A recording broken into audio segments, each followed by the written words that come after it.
దొంగలున్నారు మామ దొంగలున్నారు. ఆంధ్ర, తెలంగాణలో ఆర్సీలే లేవు. అయినా కానీ నిరువులోపిడు అనమాట. 300 రూపాయలు వసూలు చేసిండు. సర్లే అని చెప్పి ఆయనకు 300 కట్టంగానే మళ్ళీ ఈయన వచ్చిండు, మా మేనమామ వచ్చిండు.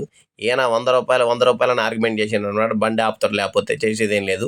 మూసుకొని ఇవ్వాలి, లేకపోతే 100 రూల్స్ మాట్లాడతారు అనమాట. చేసేది ఏం లేదు. ఆయనకు ఒక 100 రూపాయలు ఇస్తే మళ్ళీ ఆయన అకౌంట్లో కొట్టించుకోలేదు. నా కాడ క్యాష్లో సారండి, వేరే షాప్లో ఫోన్పే కొట్టించుకొని మరి తీసుకొని బండు. బాబాయ్ బండిలో పెట్రోల్ లేనట్టుంది అనమాట. ఈ డిప్రెషన్లో ఒక ఛాయ్ తాగడం పోయినా ముఠాలు సింగిల్ పాయింట్లు అన్లోడ్ అని చెప్పేసి నాకు సంకల గుద్దటంతో నేను ఒప్పుకుంటూ పోయి టీ తీసుకొచ్చి సకల సేవలు చేసిన. ఇంటికాడ పెళ్ళం టీ గ్లాసు చేతిలో ఇచ్చినా కానీ ఆడబెట్టు అని ముఖాన్ని అనే మనం మాత్రం వీళ్ళకి సకల సేవలు చేయాలి. కానీ వీళ్ళు మాత్రం నాకు ఎన్ని పొట్టు గట్టిగా పొడిచాను అనమాట.